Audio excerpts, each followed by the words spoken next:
palavras eu coloco na forma, que é essa forma aqui, que inclusive tem algumas gotículas de sangue, a outra tem um pouco mais. Né? Então eu coloco as palavras aqui nesse coração, tiro o sangue do meu corpo, coloco aqui dentro e isso vai para o freezer. Então vira, né, uma peça de um coração congelado com essas palavras malditas aqui dentro.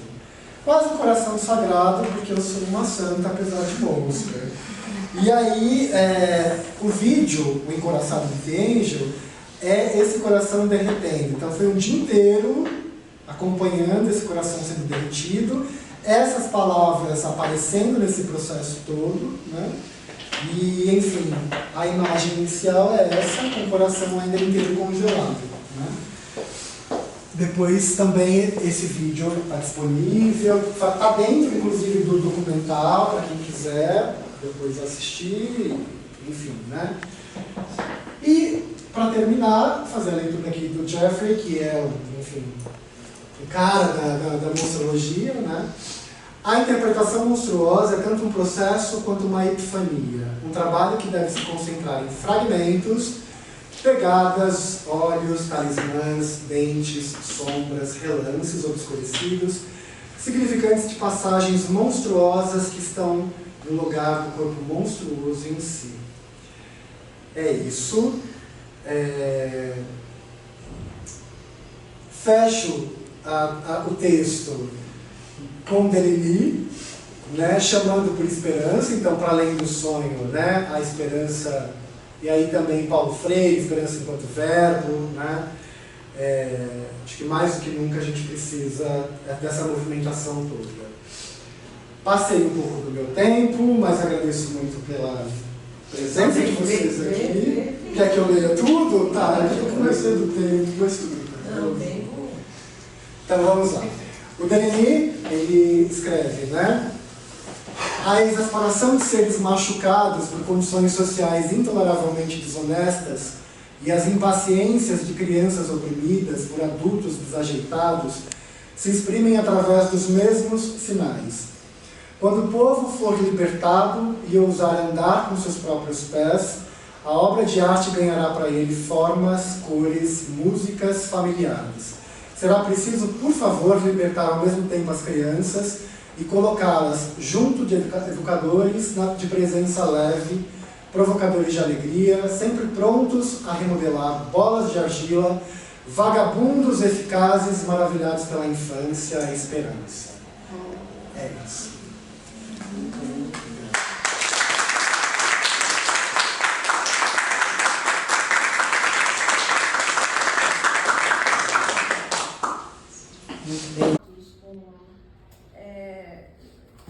Me encantou de um jeito, eu comecei a ler, e eu acho mesmo, quando a gente vê no digital, no computador, a gente não dimensiona, eu acho, claro, acho que a gente vai aprendendo a dimensionar, mas falta espessura, né? A gente fabrica a espessura quando lê no digital, mas eu sinto falta da espessura.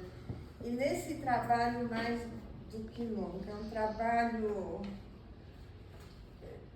Foi me tocando de um jeito, assim, deixa eu falar um pouquinho de mim.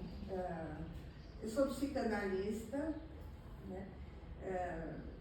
O que eu acho que tem, tomara que eu possa ter contribuições para dar. E trabalho também fazendo documentários. Né? Um documentário que eu fiz é de Gravata e Linha Vermelha. Onde eu quis contar isso para vocês, para mim é sempre assim, tem um encantamento com como o ser humano descobre formas de vida nas condições as mais adversas. Que eu acho que é a tua questão também nesse trabalho. Como a vida triunfa depois de tanto maltrato, de tanto pontapé, de tanta exclusão, né? Que um pouco é essa questão que me norteia em todos os meus documentários. Meu tema de trabalho é isso. E o meu encantamento humano, o fato de eu ter escolhido ser psicanalista, vem disso, né? eu tenho verdadeiramente um encantamento, como que é posto aqui de um jeito muito especial. A gente começa a se encantar já nos agradecimentos, né? É uma linguagem extremamente afetiva, né? Que perpassa o trabalho inteiro, eu acho. É de um reconhecimento com a vida e com o que você viveu. Eu formulei alguma coisa a partir disso. O que a gente vai vendo durante todo o trabalho é que você busca o que um psicanalista importante que chama Ferenczi chamou de língua da ternura, de língua do afeto, né? Que é essa língua, que a outra língua abafa, né? Que é a língua do dia a dia, a linguagem científica, a linguagem das teses em geral, né? Abafa. A linguagem da ternura é essa língua, né? Que vem da mãe, que vem das primeiras experiências, ela é corporal, ela é física, né? Eu acho que toda a tua tese é perpassada pela linguagem da ternura mesmo, que eu acho que é algo a ser resgatado. A língua da ternura é revolucionária sempre, porque ela irrompe num discursivo linear, né? Tanto que quando os negros chegavam no Brasil, os negros escravizados chegavam no Brasil, o que se fazia de cara era separar as tribos, para que eles perdessem a sonoridade, a possibilidade da comunicação na língua materna, né? O que é de uma crueldade, né? Porque acho que toda a questão da vida de todos nós é poder resgatar a ternura, né? A possibilidade do encontro. Então eu fui lendo e fui me encantando. Deixa eu pegar, eu fiz uma... Eu com muita dificuldade eu fiz uma lição, porque acho que tem questões amplas, questões que não têm a ver com o teu trabalho, são questões que eu tenho, né? É de uma poesia que a gente vai é da ternura, é visceral, né? É um jeito de escrever que vai tomando, por exemplo, deixa eu dar uns exemplos para quem não leu, né? Peraí. Eu peguei algumas frases, defluindo silenciosamente, esquenda. A quem dar, é preciso se desaquendar da norma. Desaquenda, Mona, desaquenda. Para de esconder o pau. Né? Assume a duplicidade, assume a bagunça, assume a impossibilidade de você colocar em caixinhas lógicas, né? E aí vai, né? Assim, é de uma honestidade também quando você fala da tua história, que é muito tocante e fica uma marca na gente quando você fala que você, pela vida fora, você buscava sombras, porque quando você era vista, você era atacada, você se sentia ameaçada. E depois você volta por esses caminhos com os diários de classe no peito, dizendo, agora eu sou professora. Aí você quer as luzes, né?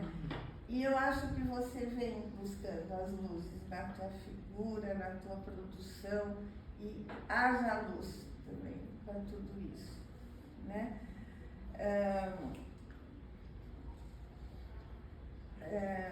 Você fala, inclusive, eu não tinha ainda uma sexualidade definida, mas era algo que não era o que se esperava desde o início. Onde eu fico pensando, essa é uma questão, né? eu ia pedir para você falar, mas pode falar ou não falar, a questão dos monstros do Adorno, da palavra monstro, né? Os monstros nazistas do Adorno. Por que o monstro é, em geral, associado ao nazismo, ao ruim? Eu acho que sim, que os monstros têm que ser resgatados e ele que invente outro termo para falar do nazista, né? Mas eu acho que é isso que eu queria te falar. Eu acho que todos somos monstros. Que a monstruosidade, essa erótica e do jogo e da construção de um corpo próprio, é de todos os humanos. Somos nós. Quando eu fui trabalhar, quando eu fiz o de gravatinha vermelha, eu fui fazer um documentário sobre pessoas que bancaram o seu desejo. Então, a Laerte, que apareceu mulher depois dos 60, eu entrevistei Ney Matogrosso, que tem um papel vanguarda. São pessoas que bancaram o seu desejo, e eu acho que a monstruosidade tem a ver com bancar o próprio desejo e bancar a construção de um corpo próprio. Eu acho de uma radicalidade as transformações corporais, assim, é você podendo intervir e fazer o teu corpo, como você pôde sonhar o teu corpo algum dia. Né? Eu acho muito incrível, muito maravilhoso tudo isso, mas eu sonho que a humanidade possa ser monstra e possa assumir o seu desejo. Né? Então, eu acho que tem algo para cuidar, isso vale para o trabalho todo, nisso eu entendo que na escola, quando os monstrinhos aparecem, a gente tem que ter um cuidado e tem que deixar que eles sejam o que eles são, né? Mas eu acho que não é uma categoria à parte, o monstro, como às vezes pode parecer, como se houvesse uma essência monstra. Não tem. Somos todos nós.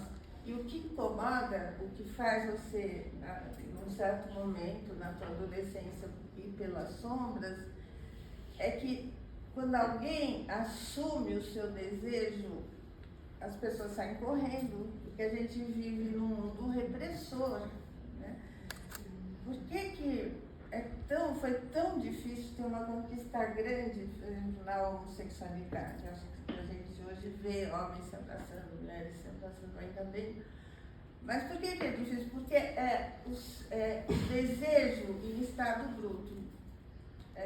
Sempre que o desejo aparece enquanto desejo, não para casar, não para fazer filho, não para entrar nos moldes jurídicos dessa sociedade, ele horroriza. Né? Então eu acho que o cuidado que eu acho que é preciso ter é não tornar os monstros algo que é separado de qualquer humano. Né? Tomara que todos os humanos um dia possam ser monstros. O que é ser monstro? É escancarar o que a nossa sociedade, o nosso mundo reprime. Né? Eu trouxe até para ler um pedaço aqui do que o Ney fala. Dá tempo? Eu posso ler uma frase do Ney aqui no filme? Ele fala: eu penso assim, é uma maneira que eu tenho de contestar, então eu vou ser uma criatura que jamais viram. Eu não queria ser mulher, mas eu não estava restrito ao corpo do homem, porque eu criava uma figura tão completamente estranha que podia ser um inseto, podia ser um pássaro, podia ser não sei o quê. Eu tinha pena em cima de mim, eu tinha bico de passarinho, eu tinha chifre no meio da testa, porque cada dia eu ia pirando ia fazendo uma coisa diferente. E quando eu percebia que as pessoas iam ficando chocadas, eu pensava assim, então vocês ainda não viram nada. Agora é que a coisa vai começar. Então, eu acho que aqui ele fala de uma dimensão até do inanimado e até da fusão com o mundo, da perda dos limites, do virar pedra, do virar planta. Eu acho que tem isso em você e no teu trabalho, né? Tanto que quando no final você vai falar de estados de alma que combinem com o que você está propondo, são minerais, são ladrilhos, são furos, são fuligem. Então, eu acho que tem uma coisa que a monstruosidade, o monstro é aquele que propõe uma perda de limites entre o animado e o inanimado, né?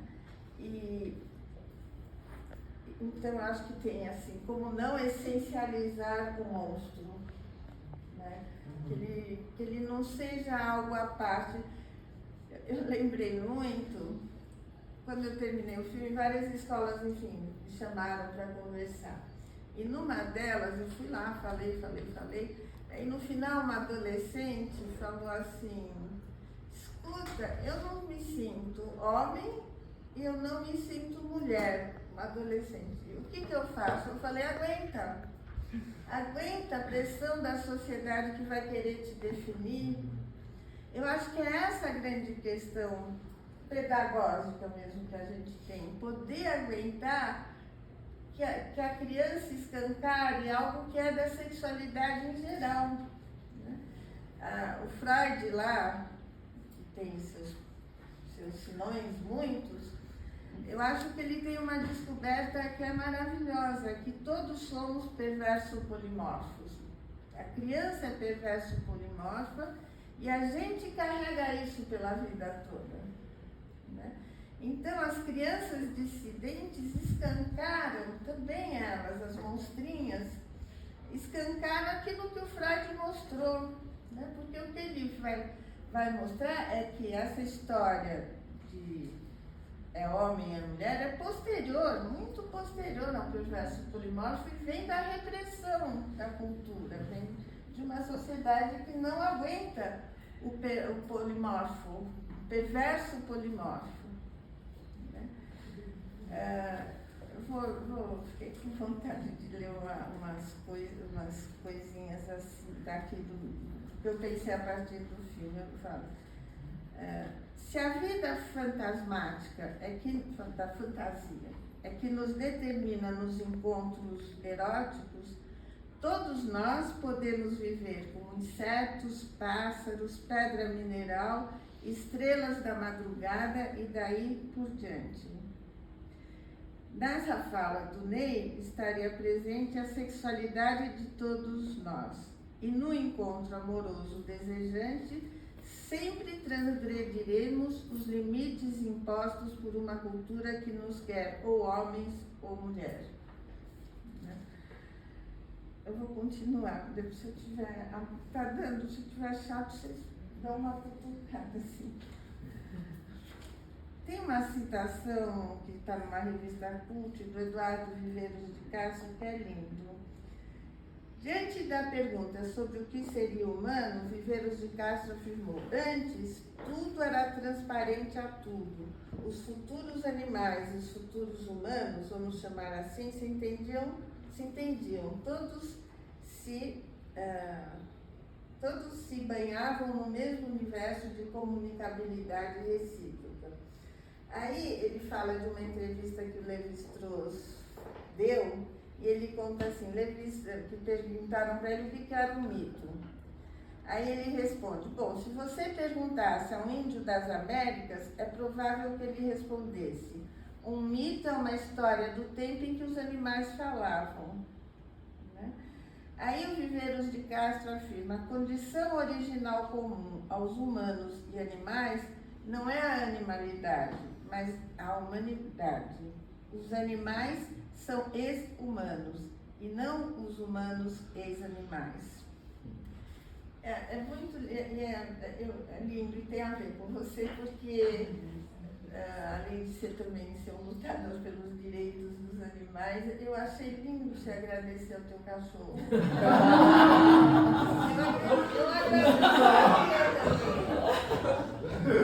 Eu achei lindo. Eu faria igual. Ele ficava 12 horas no meu pé enquanto Não, eu achei lindo.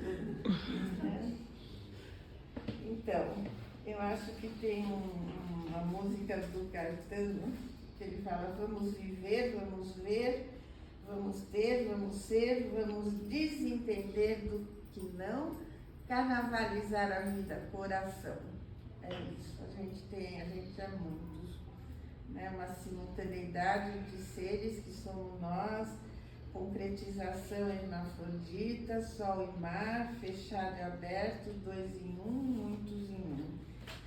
Enfim, tudo isso para a gente pensar o monstro, a monstra, não como algo de uma essência diferente, como se nascesse monstro, né? Todos nascemos monstros, é o mundo depois que faz a gente não ser monstro, né?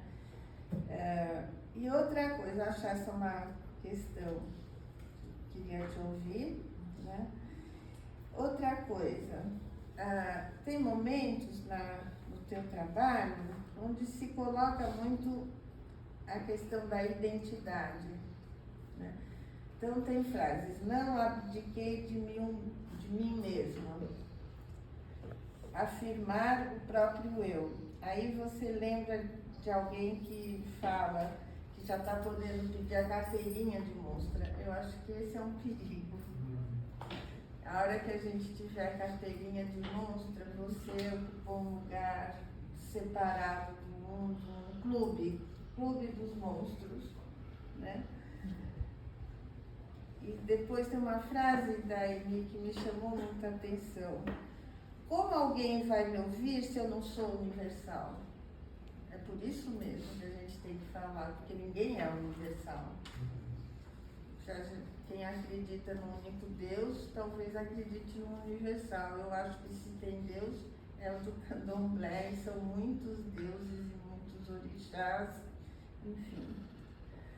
Essa questão identitária, eu acho uma questão.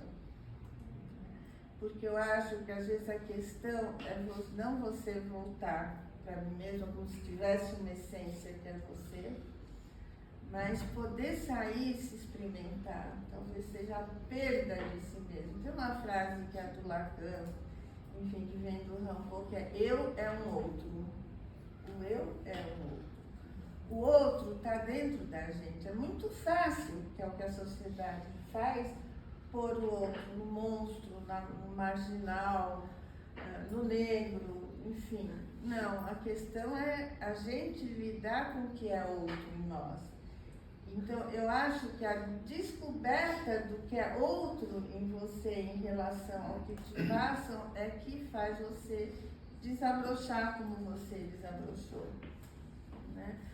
Então, tem um conceito de um psicanalista que eu acho super bonito, que é o conceito de desidentificação. E que o que move são desidentificações, é você poder se perder de você mesma e poder ter um fluxo onde você é muitos carnavais. Né? Acho que essas são as perguntas, assim, tem muitas coisas, né?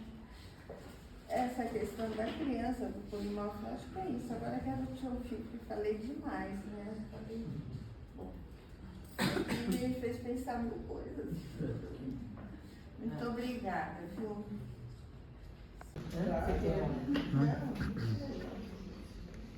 Companheiro Jorge, eu agradeço também ao Jorge. Jorge é professor da Sociologia da UFSCar, é um dos primeiros caras que escreveu sobre a monstruosidade.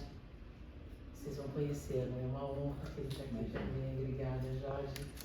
Obrigado, Anete, obrigado, T-Angel.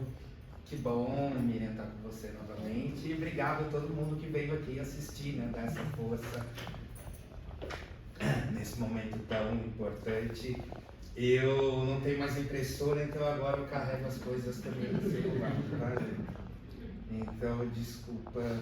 Bom, é isso, obrigado, parabéns. Ah, tem uma coisa, já para iniciar assim, eu até escrevi, eu vou ler, para não perder, para não errar as palavras, né? Que é o seguinte, né? Em períodos de grupos decoloniais que detestam música brasileira, de anarquistas que apoiam polícia e punitivismo, e de pessoas queer que naturalizam ciúme e veneram casamento monogâmico fechado, né, assim, o seu monstrado é um alívio. Né, assim, um alívio e um alento. É um alívio e um alento. Né, ele fez até eu me questionar o meu pessimismo intrínseco. Né, assim, realmente ele me deixou, eu achei impressionante. Assim, ele me deixou confiante na educação.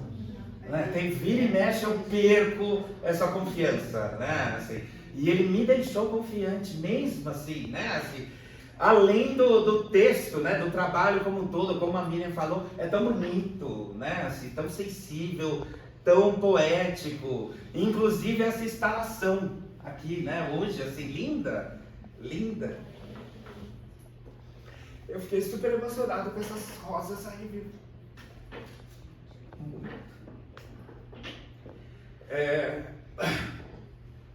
Vamos lá. Você escreve muito bem, então, o seu texto é muito poético, muito saboroso. Você sabe lidar com as palavras e ideias, tanto de forma conceitual quanto de forma gráfica, né? Assim, mostrando, né, mesmo nesse trabalho acadêmico, o artista que você é, né? Assim, aqui também foi um trabalho artístico, além das suas performances, além do trabalho que você faz como educador, né? Assim, esse trabalho também é um trabalho, não, a sua dissertação também é um trabalho artístico. Eu adorei você usar o termo monstra no feminino.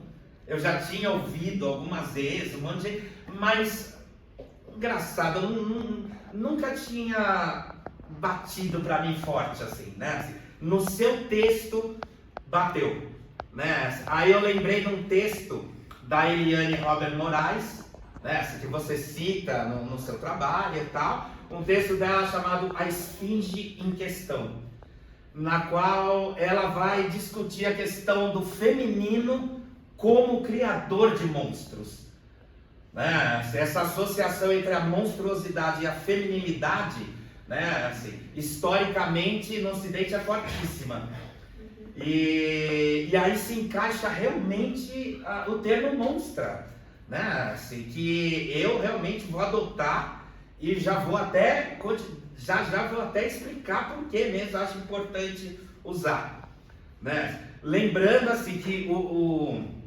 monstro no Ocidente tem uma categoria, uma característica típica, né? Que é ser visto unicamente como um ser maligno, né? Como algo perigoso, e o trato com ele ser legitimado apenas sob a lógica do extermínio, né? Essa não é a regra para outras sociedades, sejam sociedades tradicionais ou não, né? Isso é típico do Ocidente, né? Inclusive a Liz, nas entrevistas, né, ela vai falar um pouco sobre isso, quando ela fala da cultura otaku, quando ela fala dos mangás, né, ela traz um pouco essa ideia. E é isso, a sua dissertação apresenta, né, assim, como essa ideia de monstro, e agora no masculino, monstro é visto no Ocidente desde a baixa Idade Média, quando o monstro foi associado ao diabo. E aí a sua dissertação também apresenta os processos nos quais atualmente, através das críticas à chamada modernidade, pós-modernidade, as grandes narrativas e principalmente a crítica ao humano, né, assim, como o seu trabalho mostra como um monstro se torna monstra. Isso eu achei maravilhoso.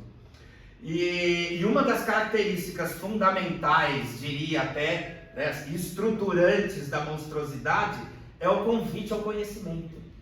Né? Comumente a um conhecimento que não o estabelecido. Né? A monstra e até o monstro, eles são inseparáveis não só de uma visualidade, mas principalmente de uma corporalidade. E aí também eu achei o trabalho evoca, né, sensações corporais o tempo inteiro. Né? Não só pela imagem do sangue, mas o texto como um todo, né? Se evoca, tá mexendo no nosso corpo de quem lê. Né? Isso é maravilhoso também. E aí, você então demonstrou claramente a relação da monstra com o conhecimento.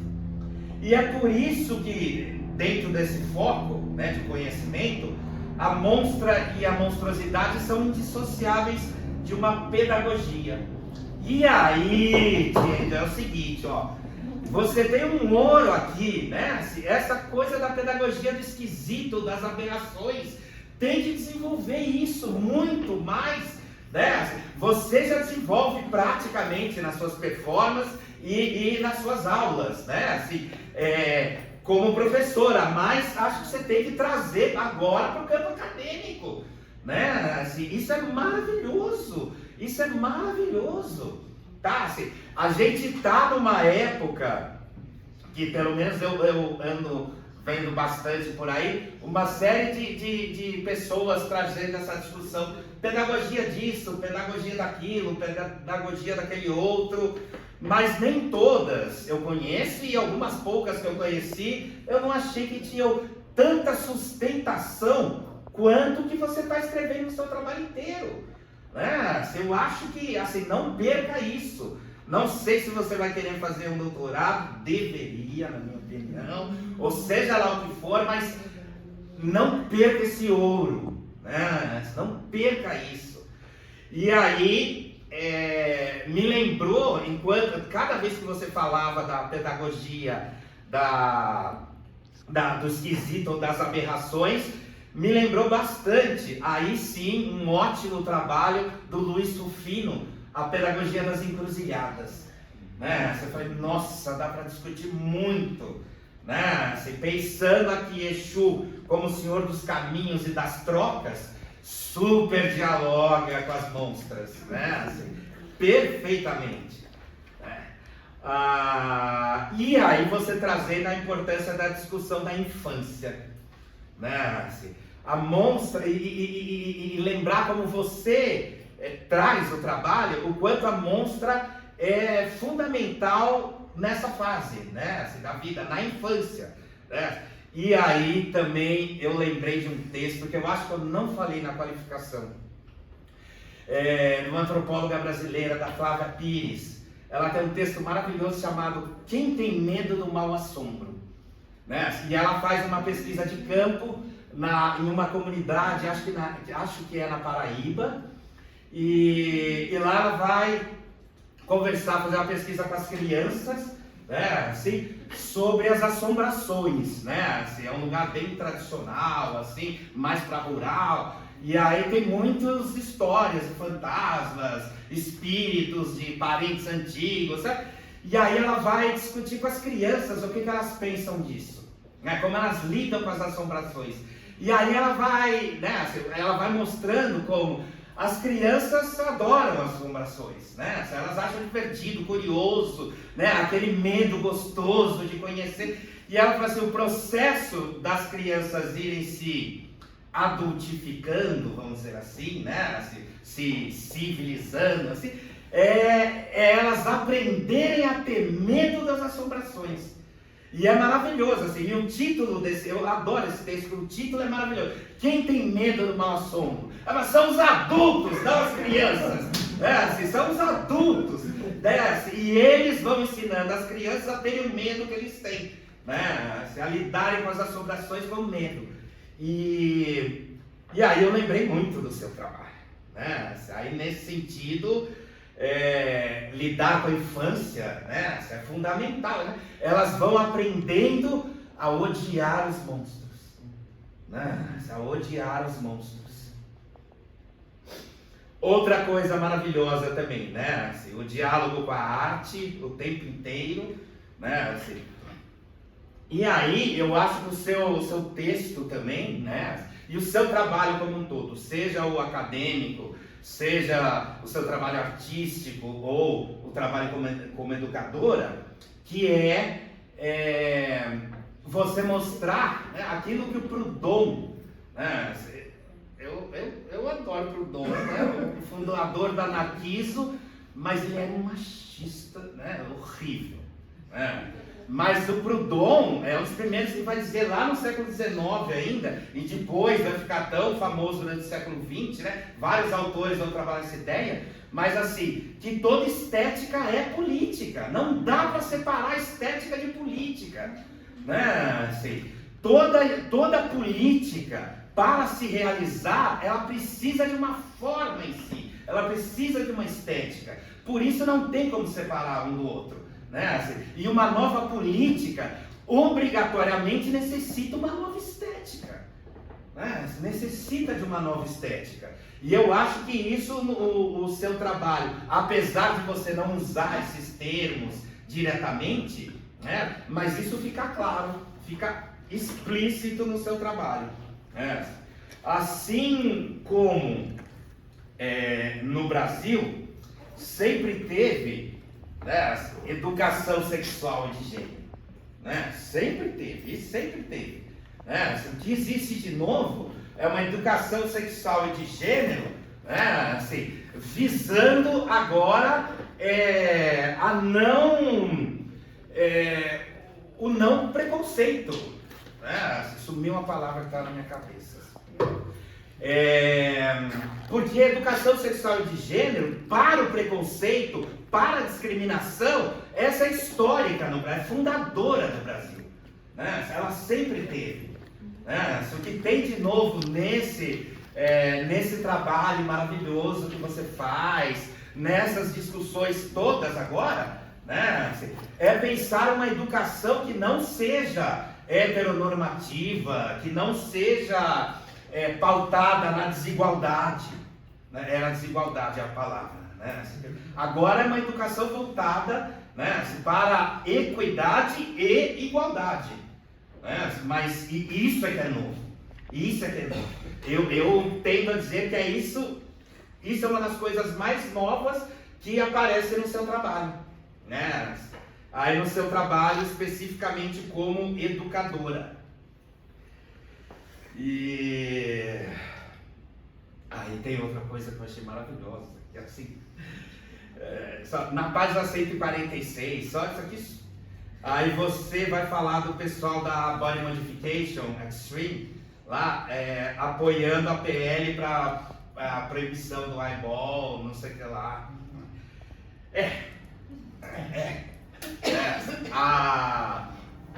Uma orientanda minha, a Beatriz Patriota, ela estava fazendo o doutorado dela nessa época ali, quando o Bolsonaro foi eleito, né? E o doutorado dela era sobre o processo de artificação da tatuagem em São Paulo, né?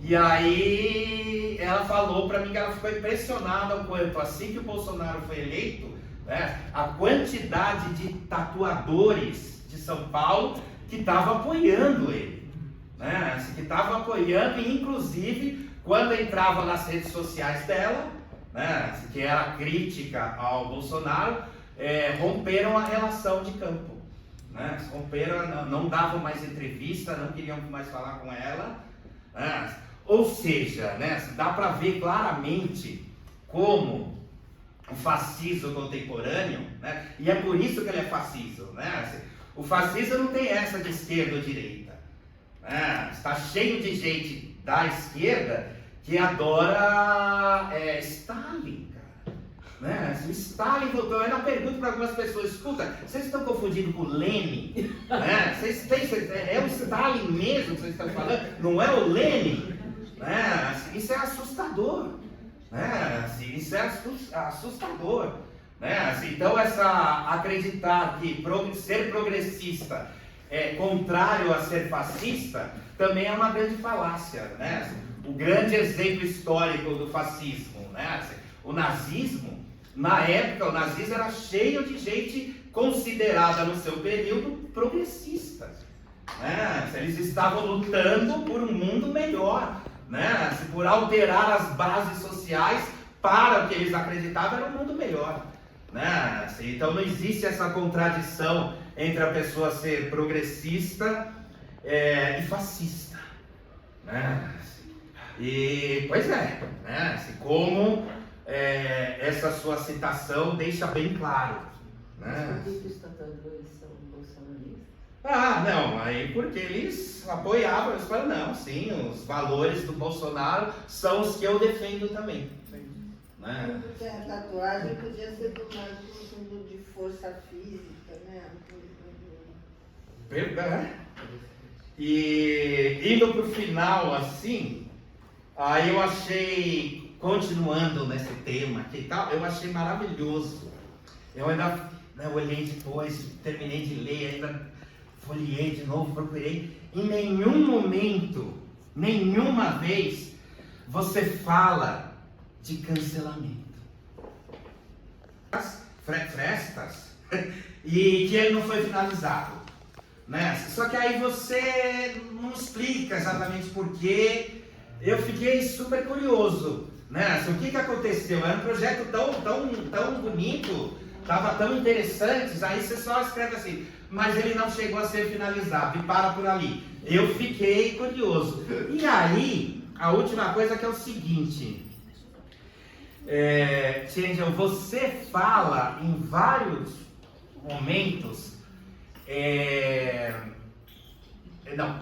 eu fiquei pensando o seguinte, né? Eu falei assim, ao final eu achei super difícil preparar uma arguição, né? Assim, para o seu trabalho, porque eu falei assim, não, tem coisa maravilhosa aqui, o que eu vou tirar? Como, né? Senão fica só confetinho, mas também não é para meter o pau. Aí eu falei, o que eu vou tirar para uma discussão, né? Assim, para não ficar só... E aí teve uma coisa assim que eu pensava assim, mas assim, da sua trajetória como professora, assim, tinha momentos que eu sentia falta dos conflitos, de aparecer os conflitos, né? Assim, me pareceu um pouco, foi tão tranquilo, né? Assim, todo mundo achou você maravilhosa, o máximo, né? Assim, eu não vi muitos conflitos, mas depois, por isso que eu achei difícil, né? Mas depois eu falava assim, mas será que cabia falar disso mesmo nesse texto? Né? Assim, talvez não cabe mesmo, né? Assim, você está propondo outra coisa, não era essa a sua discussão, né? Você está propondo aí uma rota de fuga, né? Assim, não ficar batendo na mesma tecla da dificuldade, do sofrimento. Aí foi isso, aí eu queria falar, se você quiser falar alguma coisa sobre esse processo seu como professor, a aceitação nesse universo escolar tradicional aí, né, em todas as instâncias que você trabalha, se você achar que tem a ver falar, ficou uma curiosidade para mim, mas se achar que não tem a ver, é isso, não é o seu foco, mas é isso, parabéns Anete, obrigado. Super obrigada também, Jorge. Jorge é assim mesmo, né? O cara segura uma aula de 4 horas nesse tom de voz. E a gente fica vidrado, porque é o espetáculo dele, assim, né? Eu não sei como ele não perde a voz, mas ele deve fazer algum exercício. Mas ele é super intenso mesmo. Muito obrigada, Jorge. Agora te faz aí o teu jeito. Obrigada, Miriam. Obrigada, Jorge. Que delícia ouvir vocês. Fiquei pensando muito, assim, o quanto que a gente se desnuda quando a gente escreve algo e coloca para o mundo, né? Não que a nudez seja um problema para mim, mas o texto foi. Chegou e falei, não, tô pelada, e agora? Mas foi uma delícia ouvir vocês, agradeço muito pelas contribuições.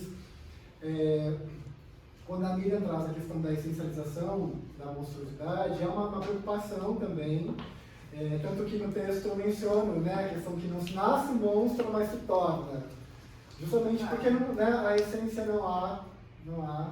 E é um processo mesmo de construção, de reivindicação, de marcação dessa experiência, né? Mas acho importante depois dar uma relida, uma mexida para poder deixar isso mais transparente Tem possível. momentos, assim, até posso te mostrar depois, assim, aonde aparece mais uma coisa. Tá. Porque tinha, até para tentar escapar também da captura, né? Eu penso quando a gente fica na questão da essência, ou como você traz também da identidade, né? E eu não penso a monstra como uma identidade, o quanto que isso também abre brecha para captura, para simulação, e é justamente o contrário. Né? Essa brecha a gente não quer entrar. Sim. Então acho que é isso. Muito obrigada mesmo. E a carteirinha da monstra vem bem. Aquilo que eu falei, escrevi também, né? O quanto que no texto a gente perde o time do humor.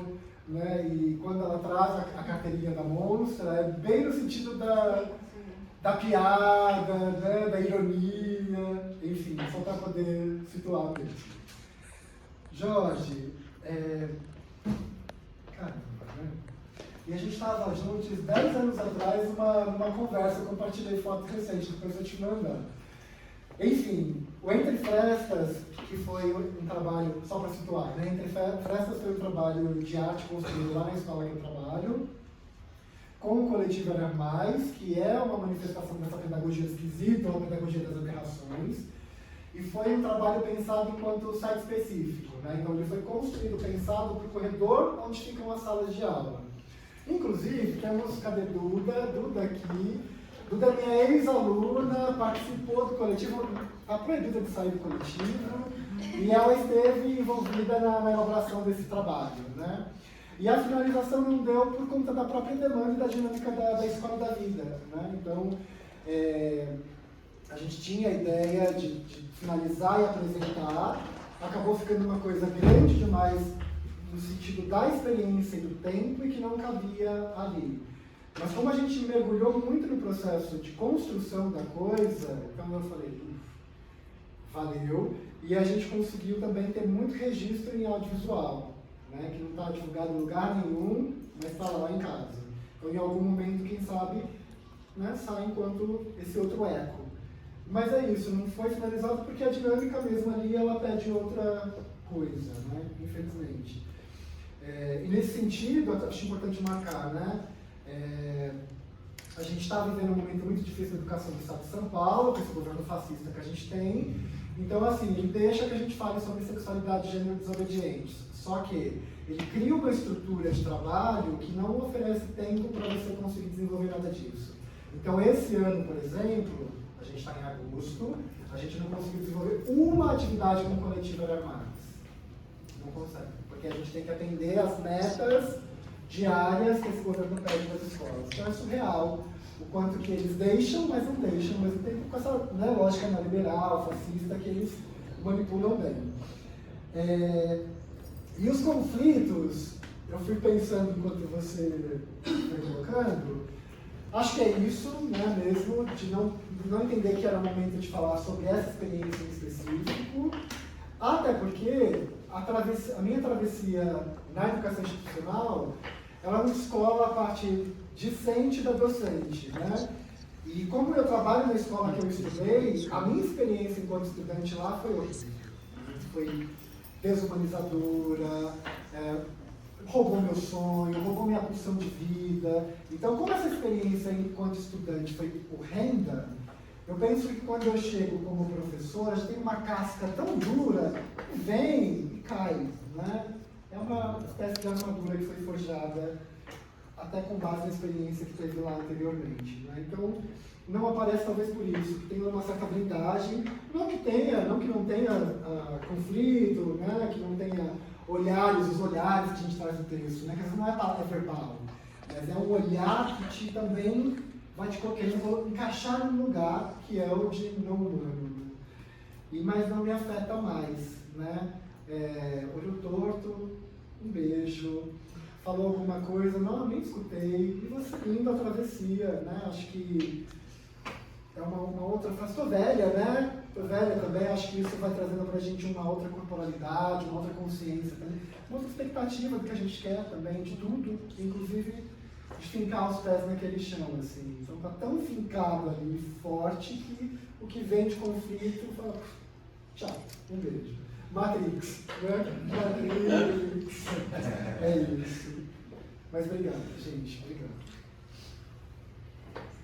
Bom,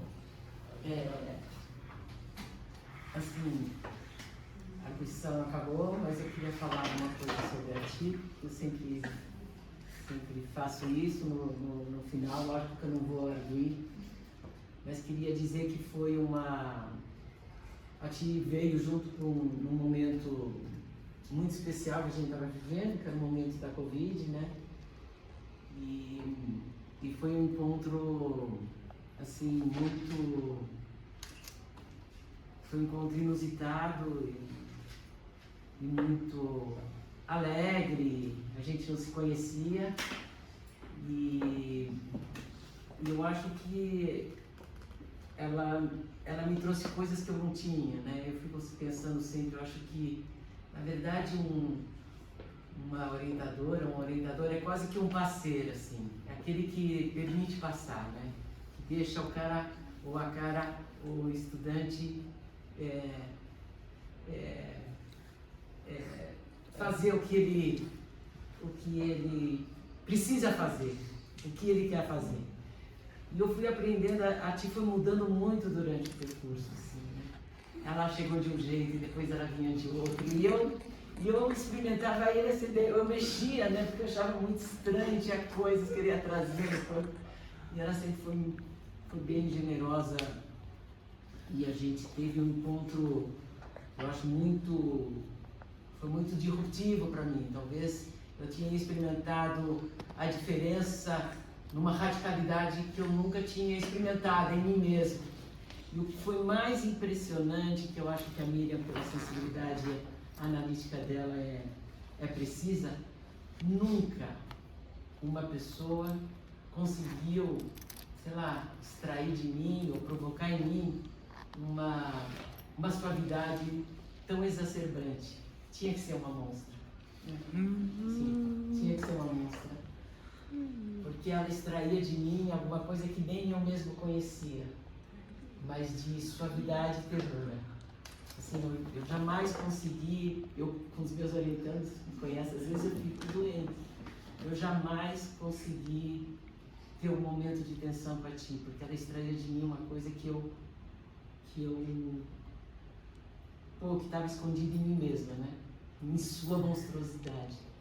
Então, às vezes, eu não sei se o monstro assusta por causa disso um pouco, que acho que a Miriam fala um pouco, né? Assusta porque é quase que encontrar uma crueza, assim, e sentir a força disso tudo. Então, eu também queria te agradecer que o que eu aprendi com você, a gente teve muitos momentos juntos. Eu chamei a Ti para ir num banco de brancos, filhos da puta, e ela foi, sabe? Porque eu achava assim, não adianta a gente ficar nas nossas gaiolas de ouro. Não só porque elas são gaiolas, porque elas são de ouro. O fato de ser de ouro, sabe, a gente não pode nos acostumar assim com ela. E ela foi tocando tudo, assim. A gente fez muitos caminhos juntos, espero que a gente continue juntas, assim. E realmente queria te agradecer. Foi um percurso lindo. Essa coisa de falar assim, não começa com morte. Assim, foi um pedido pessoal meu, né? Não começa com morte, não começa com violência. Começa afirmando a vida, né? É isso, né? Como é que se faz vida naqueles momentos impossíveis, né? Assim, naquilo que tudo conflui para que não ocorra, e a vida ela vem numa intensidade impossível de você não se contaminar. Um pouco isso que eu queria falar para você. Quando você me mandou, eu falei, aqui tem uma tese, tem um documentário muito interessante que ele até tocou. Eu confundo ele e ela, viu? Eu falo ele, ela, às vezes eu chamo ele de it. Porque em português não tem esse it, né? O bebê é it, né? Isso que é interessante, né? Quando você fala de bebê, it, não é ele e ela. que tem essa indefinição. Mas, assim, você não falou o título do documentário, mas eu não me lembro, mas é bem assim, às vezes, como que era? Um furo e tudo desmorona. Um furo e tudo desmorona. Assim, o sistema parece tão poderoso que um minúsculo furo, tudo desmorona. Ele parece tão forte, mas às vezes é preciso tão pouco, né? Alguém com um brinco assim pronto é suficiente para desmoronar todo o sistema. Thank you. Obrigado, gente. Obrigado. Posso só agradecer? Pode fazer. Que emoção, gente. Mas vamos lá. Obrigada mais uma vez, Miriam, Jorge, Net, de coração. Enfim, estou de coração quentinho e acho que é a melhor resposta que a gente pode ter. As pessoas que vieram, muito obrigada de verdade. A Ângela e a Andressa, vocês depois vão conversar comigo, que combinaram por fora. Obrigada por terem vindo, todo mundo. Queria agradecer muito o Copas Trans na USP, que foi uma projeta que me acolheu e que me abriu muitas portas aqui. Inclusive o meu campo foi em diálogo com as pessoas do Copas Trans, então foi muito especial, agradeço muito. Agradeço o coletivo Era Mais, formado por estudantes, que inclusive tenho 3 estudantes aqui em tempo real, né, que continuam comigo lá na escola, além de Duda, que já se formou. Obrigado por terem vindo também. Agradeço a Meco Marco Antônio, que é a escola que eu trabalho, porque, enfim, abriram muitas brechas para que eu pudesse dar continuidade na pesquisa, flexibilizando horários, abrindo os tempos ali, além do incentivo diário, né, para a gente continuar. Então é isso. Deixo um agradecimento de todo o coração e é isso. Trouxe pra gente aqui botãozinhos, e aí tem de acordo com o gênero, tá? Tem neutro, masculino e feminino. Depois vocês, por favor, peguem um ou mais de um, dependendo da identidade de expressão que você Pode pôr os 2 também, né? Pode pôr 3 se quiser, tá tudo certo. Obrigada. E o Jorge falou das rosas. As rosas são as pessoas que estão encantadas, mas que estão presentes aqui e na pesquisa, né? Então, fiz simbolicamente um gesto para poder trazer essa presença para cá e uma expansão da vida também. Obrigado, gente.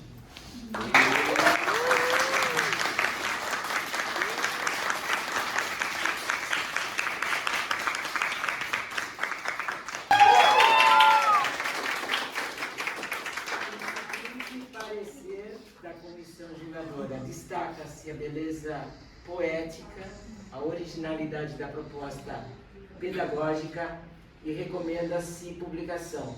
Diante disso, a tia Enia se transforma em mestra em educação.